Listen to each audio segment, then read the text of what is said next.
Greetings. Most importantly, blessings. Yes, sir. Bless my heart, bless my soul. Left it to the world, they're surely turning cold. Bless my heart, bless my soul.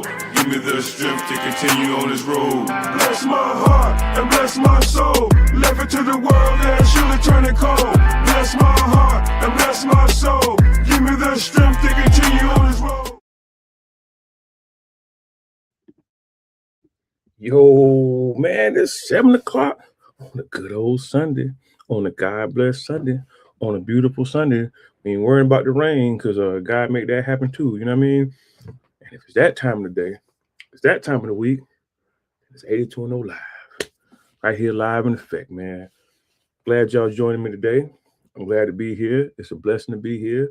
So, yes. Today, we have a very special show because every show is special. Every person that steps on this platform is special to me and definitely special to God. If it wasn't, He wouldn't allow him to be here. That's just how it works. I know this guest is special today because we had some moving around doing. It was some people who was already scheduled, and God said, "Nah." And I scheduled somebody else, and God put something in their way and said, "Nah." And the name came up, and I said, "Oh, that's what you want, God? That's what you want me to have on here?" I texted him, and when I texted him, I said, "Yeah, bro, let me know." And since the day I've met him, that's been the energy is, "Hey, let me know what you got going on. Any kind of way we can." We was talking about football one day, and I was like, "Hey, man, football season.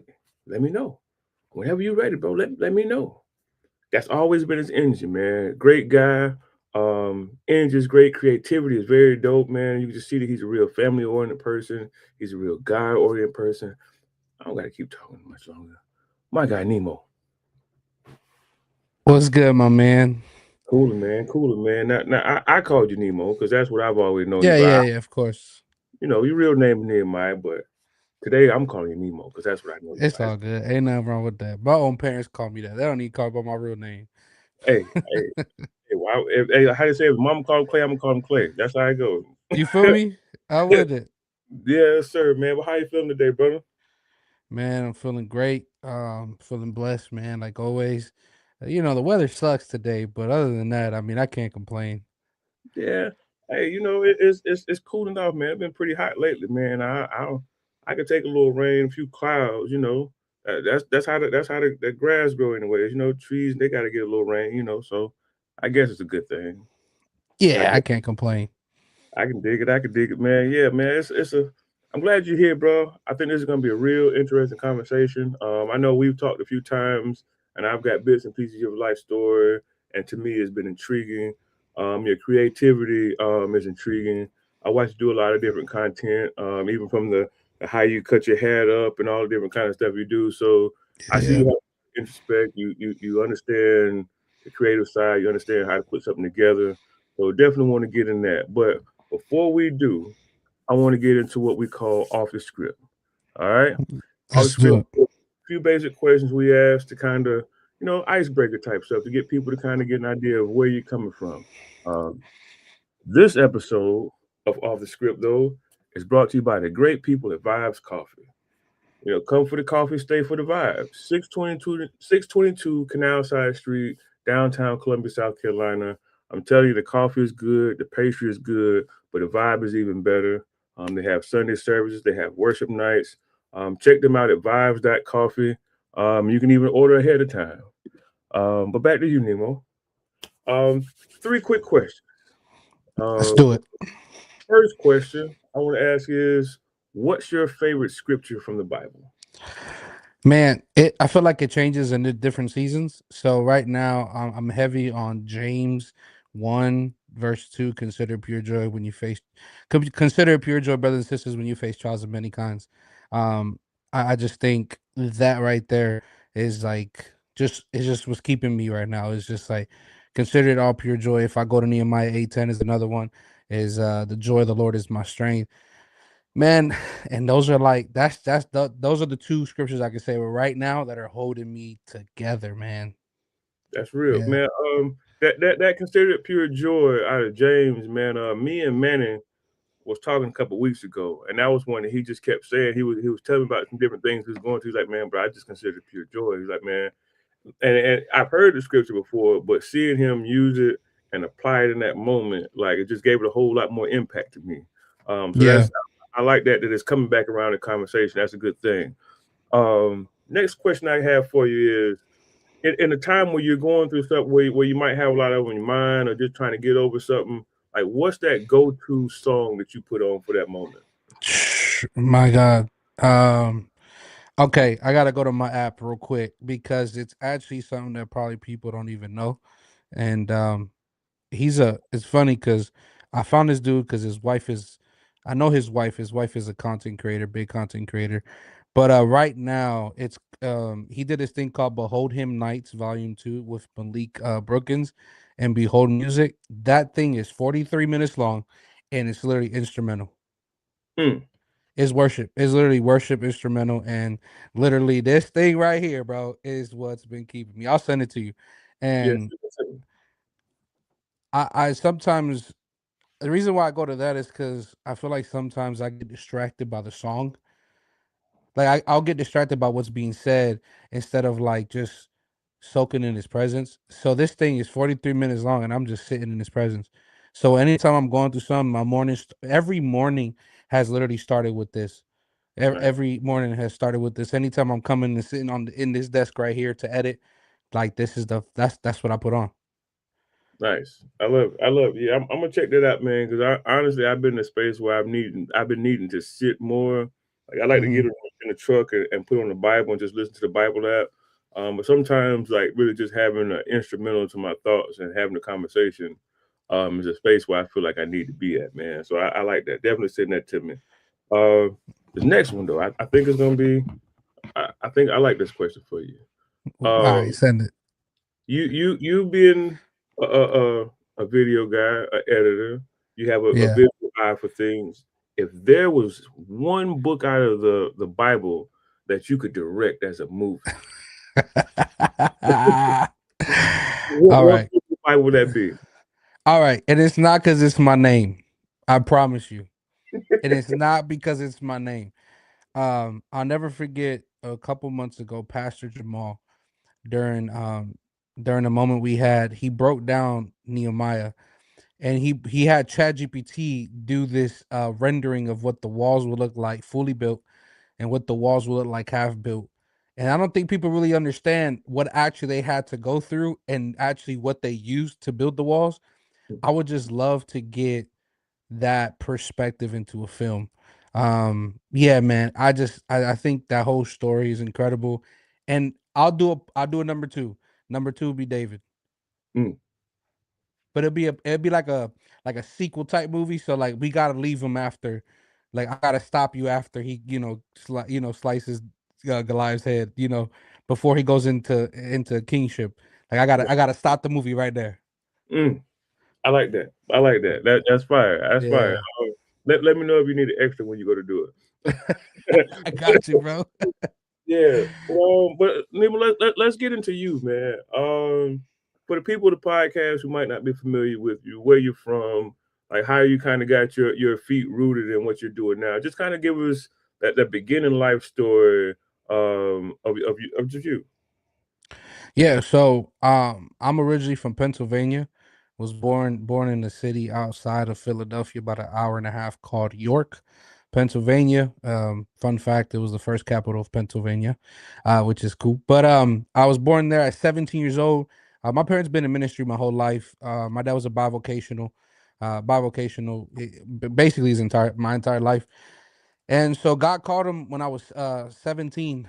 They called my godparents got called to go to California out of all places. And because I was doing really good in school, baseball was doing good and I got into some trouble, but like for the most part, I was doing good in baseball. So they say, yo, we're gonna keep you here. We're gonna give you a legal guardian and all that. But we're going to California because it's where God called us. So my parents moved. Man, long story short, I got into a lot of trouble when they left. Mm, Uh, while I was still going to church and was still doing that at the same time, I just got into some trouble. My mouth got me in a lot of trouble. got to some fights. The last thing is I got into a fight, and it wasn't good. I got into a fight with a teacher. So after that, they um they told me, hey, after your junior year, we're moving you to California. So of course, from 17 to 30, I was in California. Moved from Fresno, California. People in California know Fresno's the middle of California. Fresno's literally the dead shot middle of California. Mm, You're 3 hours from San Francisco, 4 hours from LA. You're about 6 hours from San Diego. So you weren't really too far from everything. So I was there, and but I was going from there to back to the Bay Area. I moved to the Bay Area as well, about 15 minutes out of Oakland, in a city called Hayward. So I was doing all that. Obviously, how I got into everything that I got into now is my wife, man. I met my wife actually in Fresno. I was playing drums at a church, and she came in as the guest bass player. See, a lot of people don't know that. My wife is actually, my wife plays everything. A lot of people don't know that, but she was the bass player for that. And I mean, I thought she was fine. Don't get me wrong, I had a girlfriend at the time, so I probably should have had my eyes out, but I did. And man, I started to kind of started to pursue her, and through that, fun fact, she took pictures of me and my ex-girlfriend. That's the crazy part. So um yeah, so she was doing photography, and long story short, man, we ended up getting together, and she was always taking pictures and all that. And that was in 2000 and geez, 7. No, we got married in 17. That was 2015, 2006. Yeah, 2015. And so from there, bro, like, we spent every day together. I started to yeah, see what she did. I ended up proposing, got married. She put the camera down because she got pregnant. We got married in June. September, she gets pregnant. She puts the camera down. It wasn't until 2020, before this pandemic, before we knew a pandemic was going to start, I end up wanting to do a podcast. Out of all things, one day we was laying in bed. I said, "Yo, sweetheart, I kind of want to do a podcast." And she goes, "Okay, what do you want to do?" I said, "I don't even know. I don't even know what name." And she gave me the name. She said, "Well, why don't you just call it Unfiltered Podcast? You're very unfiltered as it is." So I did that. Went to Best Buy. Actually, online, went to Best Buy, saw a camera that was inexpensive, brought it, brought a lens. My wife gets back into photography because of that. And nice, from there, everything just kind of, that's it. I was gone. I skyrocketed straight into to doing just podcasting only. Then it led into me doing photography with her. And then, I mean, I got into to doing all this in 2023, I believe it was. Yeah, 2023. There's a worship team called Red Worship, and they were looking for content creators. Now, mind you, I was only doing podcasting. I would do little things here and there just to get a couple dollars in my pocket. But in 2023, I went through some crazy stuff at a church that I was at. Was playing drums at this church. Was also helping a little bit on the social media side. And I told my wife, man, I'm church hurt, right? Church hurt. right, Let's just say it like that. So we went to this church called Redemption in San Jose, and I always knew what Redemption was just because of my dad. From my dad always was watching Ron Carpenter every night, every Sunday night. Ron Carpenter was on our TV. So we ended up moving, ended up going to that church in the Bay, and I kid you not, 3 weeks. I sat down for 3 weeks. Told my wife, I'm not joining nothing. I'm not doing nothing. I'm just gonna sit here and heal. And God had other plans because He used my wife. mm, So I pick up my camera in April of 2023. Man, I ain't put my camera down since. nice, Yeah, so I became the main content creator for Red Worship. Did multiple projects with them. Did all their content week in and week out, and that's kind of how I got the craft of doing what I do. nice, nice. I love that. I love that. I definitely seen your imprint. It was a conversation one day we were having. I remember you was walking through the sanctuary, and as you walk through, I was just noticing the transitions. Me being a video guy too, I used to shoot videos, and just noticing the different look, the different feel. You can kind of tell when somebody's hands on it. And I liked it. A lot of overlay, a lot of transitioning from clip to clip versus static, like jumping in. So certain things that I noticed about it. So I definitely just want to give you your props and your flowers. Say, man, you Appreciate that, man. man. Definitely dope on that end. Let's talk about the faith part of that journey, right?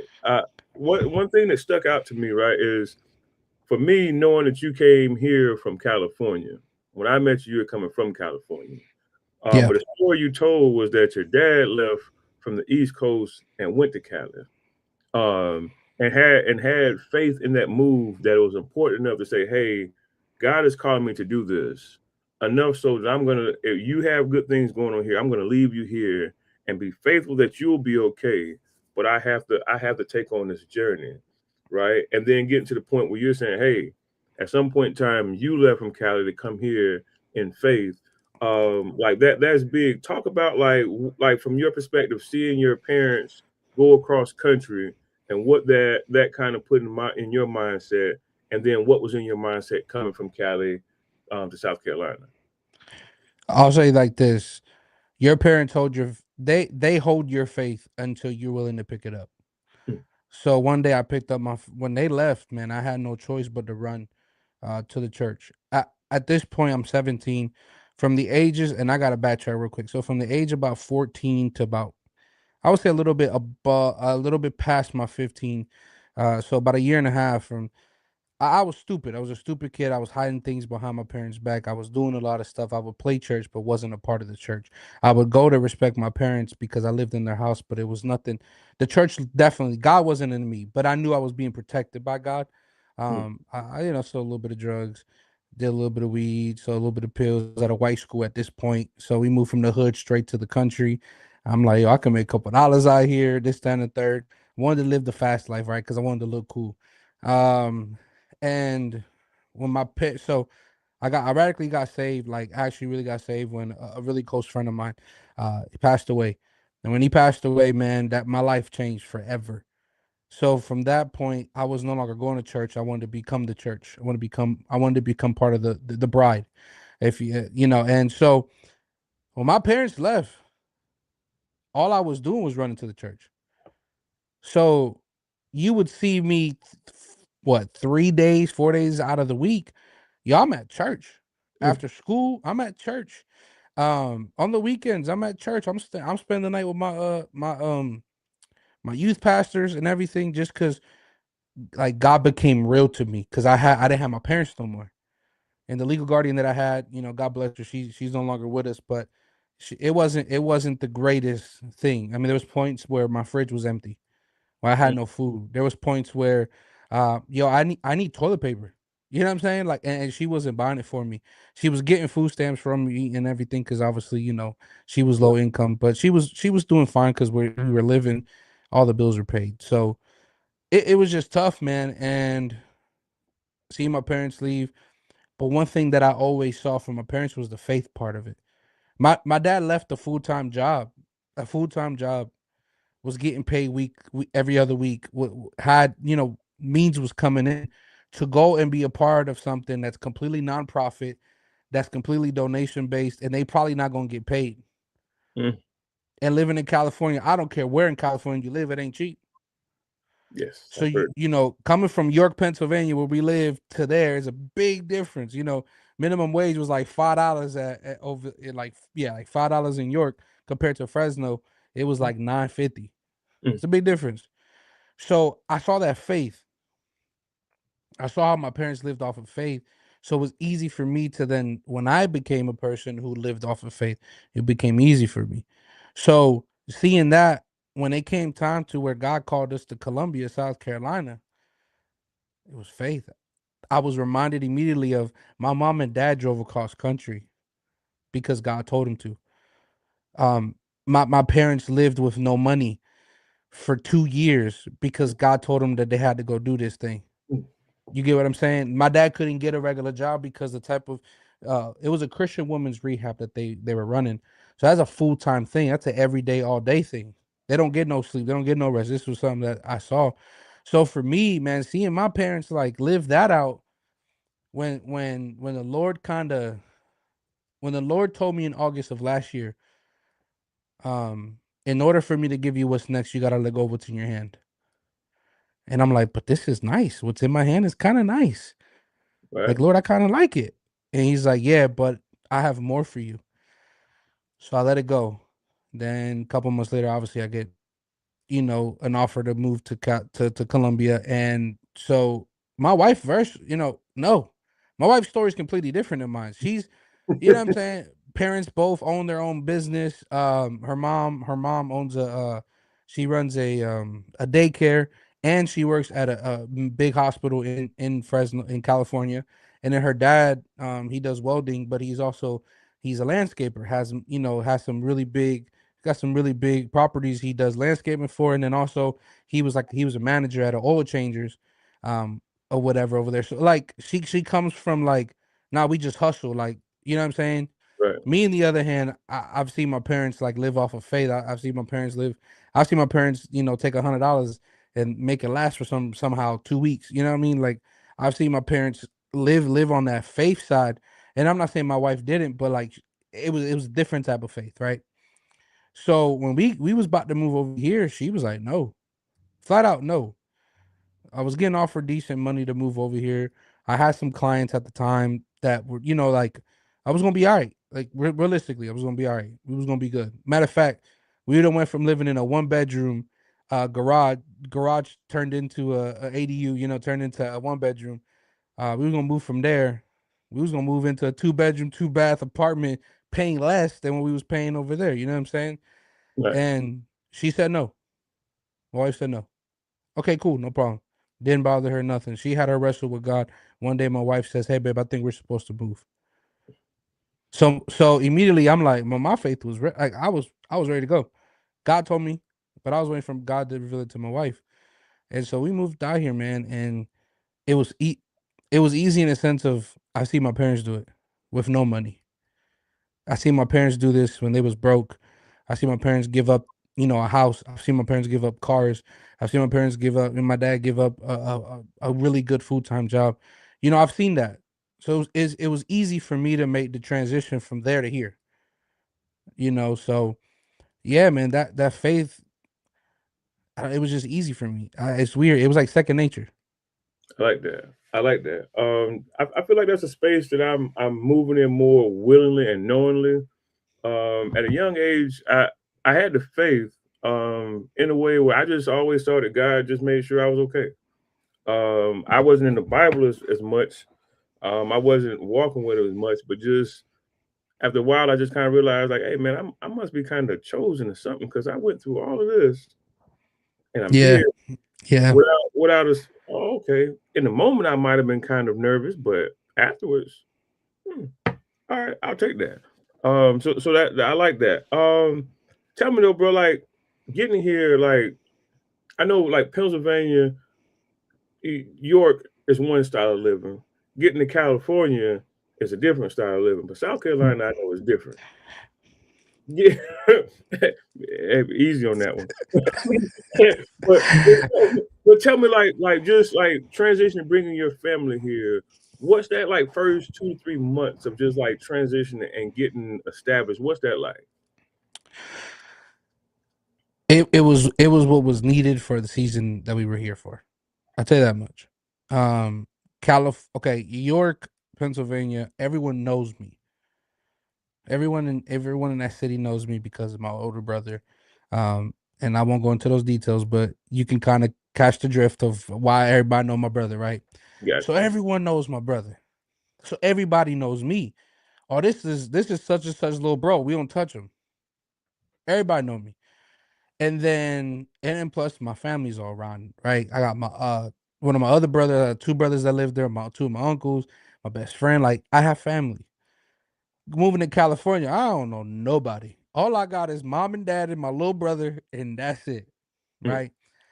So then obviously we get community by then. And then we move. So I lived in two different places in California. So Fresno was a lot slower pace, kind of like York in a sense. So it was easier for me, a little bigger. That's about it. Now we moved to the Bay. It's completely competitive, fast paced, like a lot of is it's hood and also very corporate. I'm like, yo, I kind of like this, but it's very fast paced. Right. So, yo, fast paced, and then I move here, and it's like do y'all even know what time is here? You know what I'm saying? Like everything is super slower paced, but everybody's extremely nice. Everyone has a beautiful heart here. People calling you sweetheart and love and stuff. That's what I'm used to. Because when you go to Puerto Rico, 'cause I'm Puerto Rican, that's what we used to. We used to people calling you love and sweetheart and holding the door for you. So I move out here and I'm like, oh, okay, this is dope. It was very chill. There ain't nothing to do here. Kind of needed that in my life, if I'm being honest though. This Gotcha. season, that season of my life, I needed to be. That's what I needed. I needed kind of like a. I felt like I had to fake it where I was living at. So Mm, in the Bay, you got to fake it to make it, because if you don't wear certain clothes, or you don't dress a certain way, or you don't talk a certain way, you won't get treated right. You'll mm, have somebody following you through a store, and I'm like, yo, I am dressed the most simple. I go look, oh, it's because of what I got on. So I look a little hood to them. So then when you start dressing corporate, oh, they leave you alone. Matter of fact, they actually treat you right, ask you if you need something. Here, it don't matter who you are. What up, man? What's going on? You know what I'm saying? Like, mm. it was the total opposite. It was the total opposite. Like, this is kind of what I'm used to. I'm used to seeing, more of my skin complexion than your skin complexion compared to the Bay. It was a lot of, Right. it was just taste the rainbow kind of thing, I you got know. So yeah, like it's a big difference. I like so how about the family? Like from your perspective, how's the family like how do they transition to this? How do you see that affect them? What does it bring out of them being here versus being in Cali? Okay, so it's the first time that we're not close to my parents. Mm, So my wife is talking to my mom every day. Literally to this day, talk to my mom. I call her too. So you know what I'm saying? Like we can't go on dates no more because our kids don't know nobody, and really the youngest one, you seen the youngest one, she don't like nobody. mm, She don't rock with nobody. So I'm like, dang, I can't just say, hey, I'm gonna drop off the kids real quick at mom that lived 5 minutes away. So my wife is just like, oh, this is different. I I can't just go to your mom's when I'm bored, or I can't go to the typical stores that I go to because they ain't here. I yeah. can't just get the stroller out and go for a walk because ain't nothing but trees around where I'm at. So I Right. was like, I get it, I get it. So for her, the transition was very difficult to the point where I know my wife wouldn't mind me sharing this. To the point where she got the depression Mm, came in. She, her husband is thriving, but mama over here is mm, trying to survive the transitions of life and trying to transition because your 8-year old that's in school is saying, I don't like my school. I want to go back to my old school. Then you have your 2-year old who's trying to, she's growing up, so like it's different too. She ain't got friends. She ain't got nobody she can go hang out with. So really, like, as I was thriving at work and doing what I was doing, my wife out here struggling. mm. So so Yeah. speak about that like as a man of faith, as a man in the house, seeing that like I imagine that as an extra weight on you of just how you operate. But how do you handle that? Like how do you go to God with that? Like what's been the way that you handle that now? I didn't know how to handle it. Um, I struggled to handle that way. Um, I was here, but I wasn't present. Mm, That's where so instead of me being a help to my wife, I was a hurt to my wife. And it's not that I didn't try to help. It's just I didn't know how to.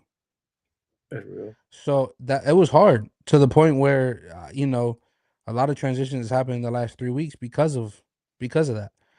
And seeing that the Lord was teaching me and showing me how important they are, and the Lord was teaching my wife how important it is to speak. It Mm, was I didn't really know that she was going through it like that. It wasn't until one day she exploded. She told me flat out, babe, I'm hurt. I'm struggling. And I'm like, what? mm, I'm so busy trying to make sure we ain't broke, that I'm doing a good job because I can't get fired, babe. Because if I get fired, we have nothing here. I was so focused on that I even lost myself. that I lost what I was doing. I lost the real Nehemiah. You know what I'm saying?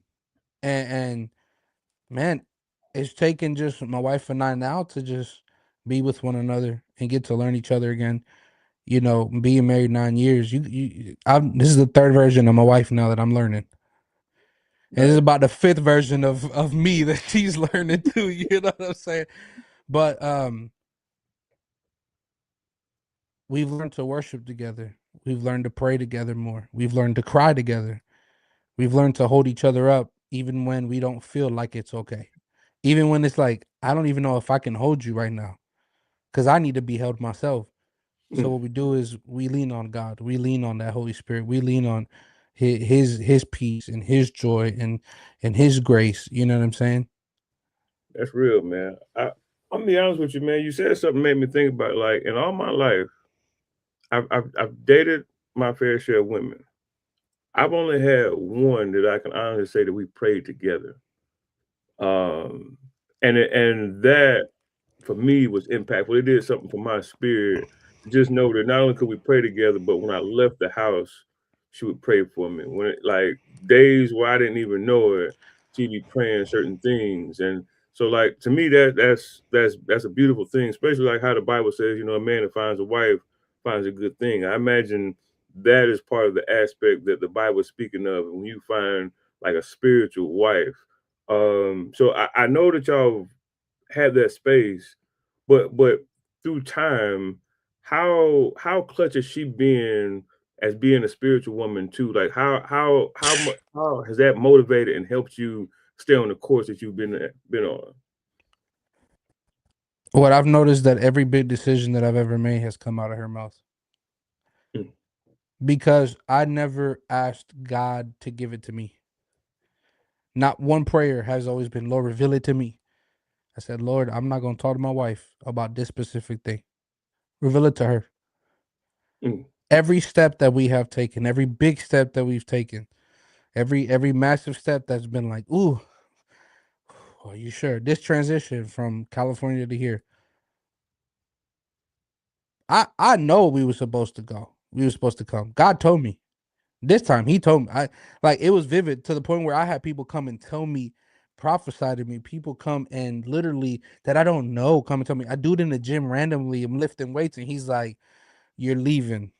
You're not staying in California too long. Pack your bags." mm, Stuff like that. Stuff to where my parents will be at their church and a random dude would come up to my dad and say, "Hey, your son is transitioning and he's getting out."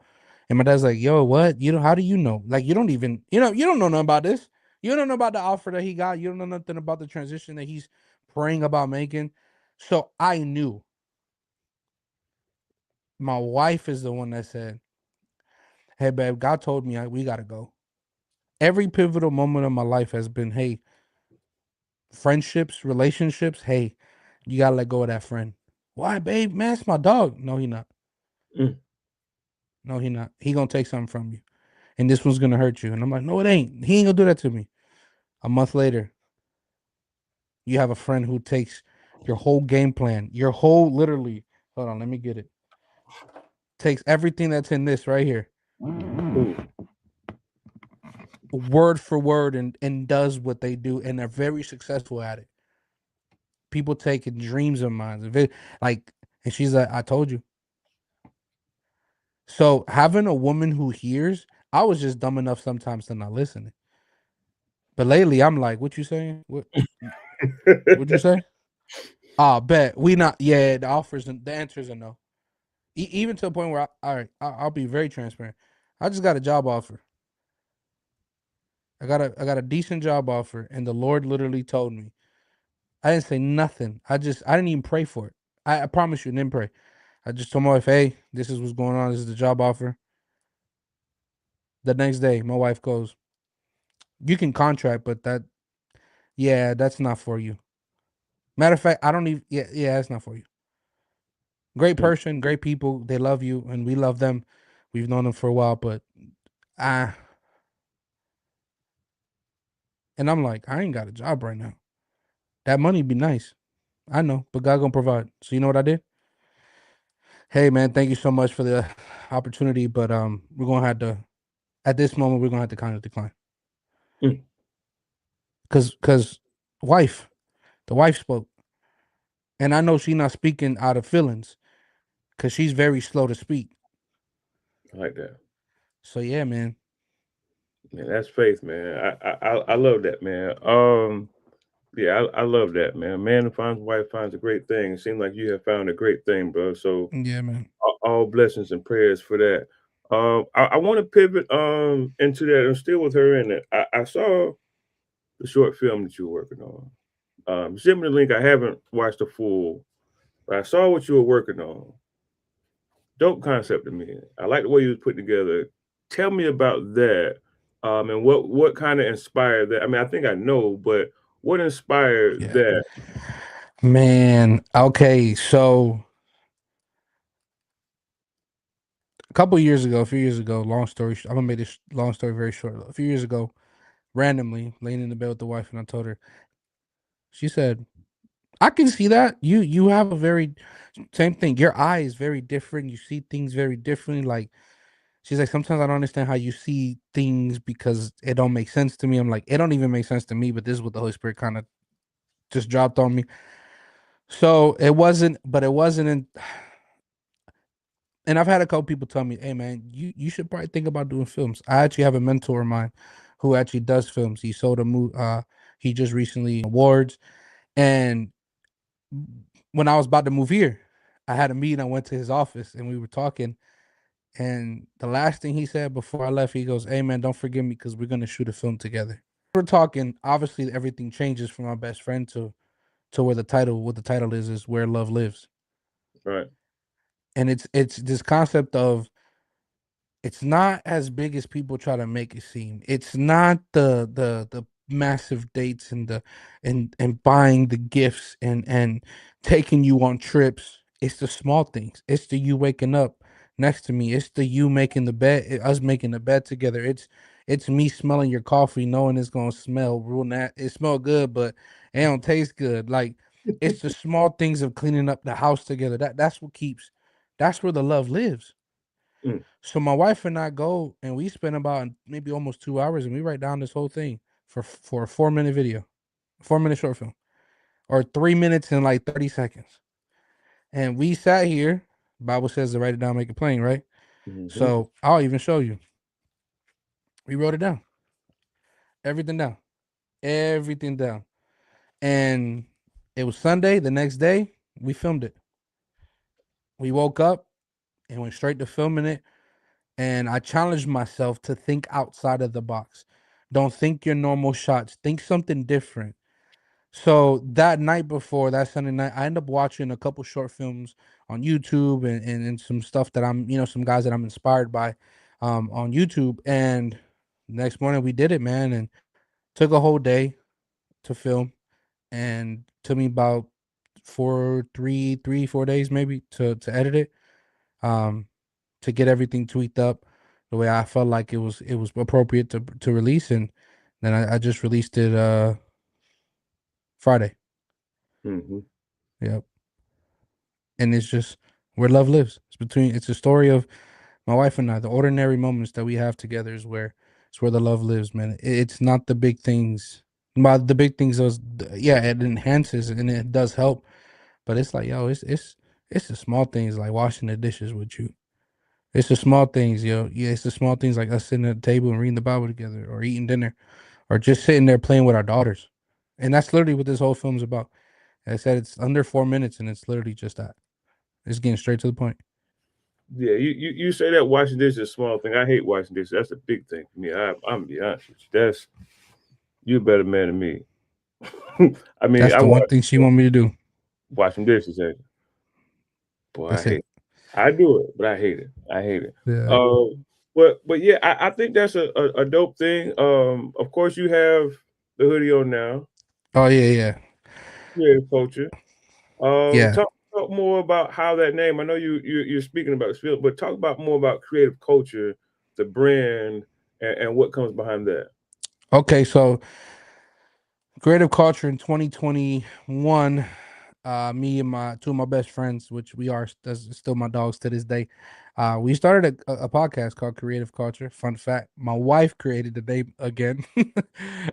So man, we did this podcast. It was actually successful. It was becoming very successful, and then the Lord called one of the homies to move about 3 hours away. So the podcast became me and another guy, and then just transitions in life happened. So we just stopped completely, and then the Lord was like, "Hey, man, like keep the name.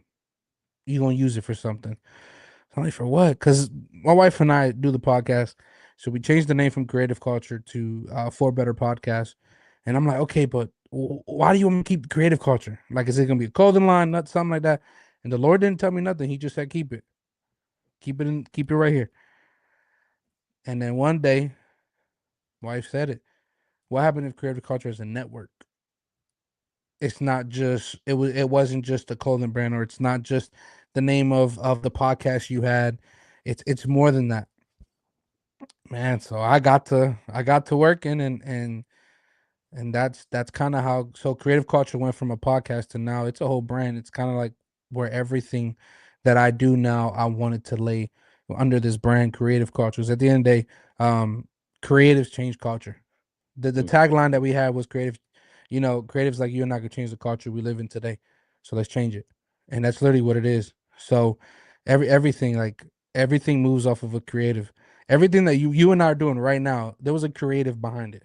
Yes. And we were created by a creator. So at the end of the day, he's the ultimate creative. So that's kind of the whole thing. So creative culture films, it's the end. That's where the film section is going to be, and I'm working on a brand, a clothing brand now as we speak. I've been just kind of just working on it little by little. Now that I have some time, I'm really like putting pen to paper on it, and Right. yeah, that's kind of the brand. I love that, man. I definitely, I don't know, maybe, I mean, I still consider myself a creative. In the space I am, I'm not in the same creative, like of course, with the videos and doing all that. To me, I feel I was more creative than being, I guess you can call me a host of a podcast. I guess that's, but I'm still kind of behind the scenes. But I say all that to say that what you said about being a creative is something I've always held on to. It's like we are creators, right? But like God created everything. So to me, like the creatives, we aren't on God's level, but we're an extension of Him that's kind of different in my mind. Because there are a lot of people who just consume what's created, but there are people He has on this earth to create different things that are needed for life, that are needed for growth. And so I feel kind of special of having a creative ability versus like being able to run fast or jump high. It's like my mind can Yeah, I don't create, want that. yeah, my mind can create something that's not there, that hasn't been seen, and inspire. So to me, I think that's dope, and it kind of resonated with me when you said something similar to that. Just in general. So I like that a lot. Um, I want to speak about the podcast you have with you and your wife. I watched some of that. I think that's a pretty cool concept. Talk about that for better podcasts, and kind of what y'all do there, and what's for the future, what the Yeah, future holds. yeah. Yeah, so we took a massive hiatus, just cause life. Before I get into that, I don't want to skip past a creative. There's creatives that speak, there's creatives that do, and there's creatives that consume. At the end of the day, if you work a 9 to 5, you're creative because that job needs you to create something. It Right, might not be a tangible thing like a video or stuff like that, but like, hey, if you working at Foot Locker, they need you to create some sales. If you work construction, they need you need to make sure that this structure is tight. So at the right, end of the day, like if you're a mom that's at home, yo, you gotta sometimes get creative with dinner.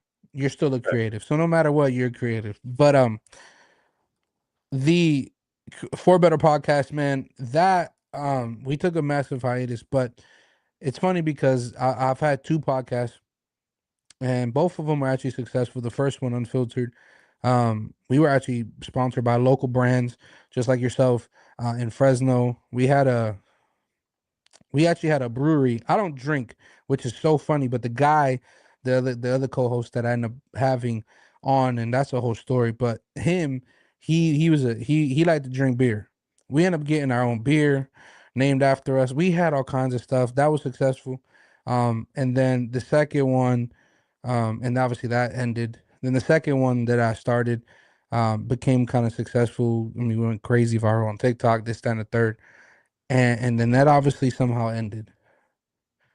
And then my wife and I, my best friend, shout out to Malik, he said to me, "Bro, you was doing these podcasts with all these fools, but you ain't never do it with the one you were supposed to do it with from the beginning, which is your wife." So my wife never wanted to be in front of a camera. That's why I never pushed her. Man, long story short, one day she said, "Let's do it." So we did it. And it was still in the creative culture. Then we changed the name to For Better Podcast. And that is just having just really like, yo, y'all just gonna have some honest conversations with my wife. We're gonna talk about our flaws. We're gonna talk about the issues we went through. And we're gonna talk about when I cheated on her in 2020. I think 2021. Like we talked about it. I was honest. I was real. Like she was even honest. She talked about her side. So we were always honest about a relationship and just being honest about one another and just being, very, very fully transparent, like mask completely off. We just gonna let it's like woman has no makeup on and a man ain't trying to be macho Right. man. Like he gonna be vulnerable and so is she. So that's what For Better Podcast kind of became, um and it was for us to become better. That's why the name For Better. And hopefully that we could help somebody become, better in their marriage or in their relationship with their, boyfriend, girlfriend, or even their spouse. So that's what it has. And then we are starting again. We don't fully have a time when we're gonna start it, but we definitely want to start it. My wife and I have talked about it, and she actually told me, I think it's time soon, babe, to let's hit this hard soon. And she's like, well, let's sit down, put pen to paper again, and let's do this actually the right way. I So like yeah, that. man. Yeah. I want to ask because it made me think like when I have different people on, a lot of times after the conversation's over, I'll sit behind I guess backstage, what you call it, and we just kind of go over the show and different things. A lot of times, I can tell from conversations or them actually saying it to me that them getting on and talking about whatever it is helped them in that moment or took a weight off of it. So I imagine you and your wife sitting down and having those candid conversations of different things y'all went through, like how you said it helped y'all get better. Like speak on that and like what y'all got out of those moments of really sitting down and talking with each other like that. Man, it brought healing and it brought honesty. It brought transparency. It brought a peace more than anything. Man, right now, more than anything, the last 3 weeks, what has it brought us, it's been peace, man. Peace, like an unshakable peace, man. And those honest conversations, man, shed some tears. I'm crying. Sometimes she's crying. I'm in my head mad as I don't know what. And I'm telling her, I'm mad right now. I got to process. And her just sitting there like, okay, we'll process it together. I'm gonna wait. And she just sitting right next to me. I'm gonna wait till you done processing and we gonna talk. And that has helped us, man. It healed parts of us. It's healing parts of us. And it's great because what you don't confess won't be healed.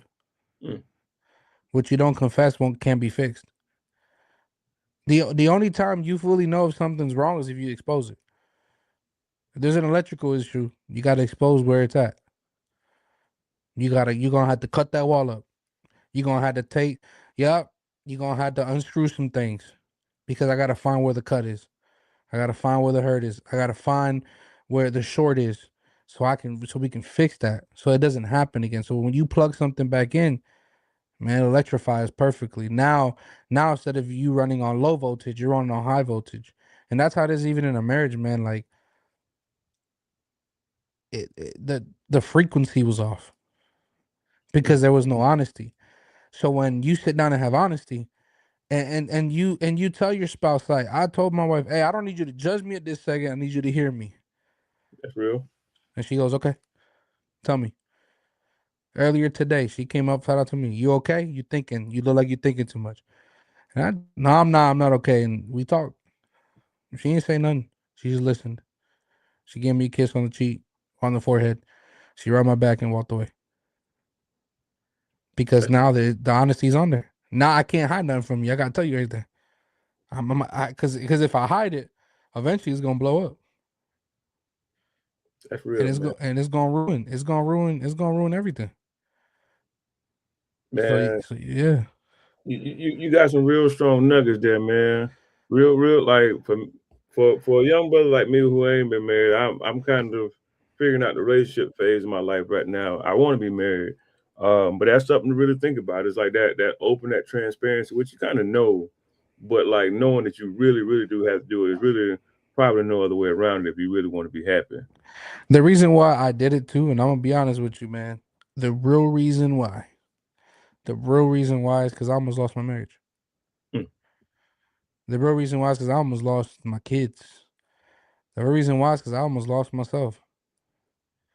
What's mm, the Bible say? I don't want to gain the whole world, lose my soul. I don't want to gain success and lose my family. that's right. I don't want to gain popularity to then be a deadbeat dad. I, I don't I don't want the enemy to say, "Hi, they became another statistic." No, I want him to look and be like, "Dang it, man, we lost him." I want the devil to get mad every single day, knowing I can't have the Cardonas. That's real. They winning, man. Every time I throw something at them, they just keep getting closer. Man, I don't want to lose that. That's so I don't real. want to. I don't want to lose that because I lose them, I lose me. It's the reality. I'm nobody without my family, man. I'm nobody without my wife. I'm nobody without them kids. I'm not living today. I am not the creative that I am today. I would have never had the job that I just had if it was not for my wife. And I know that for a fact. God put my wife in my life for a reason, man. And ain't no, I don't. It, I rather deal with tears than deal with the empty home. I can dig that. Yeah. That's real, man. I want to close out, man. I like to at the end of the show, I like to give everybody a chance to just have the stage to themselves. If there's anything that you like, any nuggets you want to leave, if there's any links or ways they can find you, anything that you want to tell them, the stage is yours to do it, brother. Man, y'all can follow me at underscore Nehemiah C underscore on Instagram. That's kind of where everything's at. You can also follow the films at underscore creative culture films. Like I said, we just released our first short film. You can just search creative culture films online on YouTube and that's where it's at. And usually you go to my Instagram and all the links are there. You just gotta click the link tree and you'll find everything else, man. And I guess the only last thing I have to say is, like I just said, man, don't do everything to impress everybody. Do it for your family, man. Because I don't, like I said, I don't want to gain the whole world, man, lose my soul, and I definitely don't want to gain success and be the only one to be able to do something with it because everyone's gone. So that's all I got, man. Mm, that's strong, brother. Don't go anywhere. I'm gonna give a few tidbits for myself, and then we'll chop it up behind the scenes, brother. Yes, sir. Again, man, it's Sunday. Again, you're here. So again, I'm forever thankful for it. If you spent 5 minutes watching, if you spent 45, if you're replaying, and if you're sharing the link, man, I am so grateful because it's just obedience for me.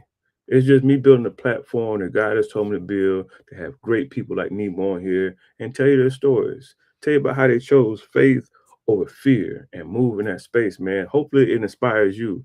Hopefully you'll share it so somebody else can be inspired. That's what we're here for. That's what 82 and 0 is all about. It's about being undefeated when we walk with God. We know when we step out there, God is the coach. We got that playbook. Ain't no losing, baby. That's what it's all about, man. Again, we got 82andolive.com. It's live. We have some great sections on there for you to check out. Please check out the Overflow. My nephew Lazarus got some great writings on there, some sermons that he's written. Please check those out. They're dope. A lot of introspect. I got a few things that I've written, get some thoughts off my mind that I'm writing. We have the author script section there. We have a new section called From the World to the Way. And after this conversation, we're gonna make sure that there's a section on there for you to find Nemo short films, so you can check those out too. Because I want brother to have as many outlets and platforms for what he has going on, so you can see the dopeness that I see when he puts stuff together. Again, man, it's all about love, man. It's all about faith. It's all about belief, man. Until next Sunday, we love you. We're thankful. Peace. Greetings. Most importantly, blessings. Yes, sir. Bless my heart, bless my soul. Left it to the world, they're surely turning cold. Bless my heart, bless my soul.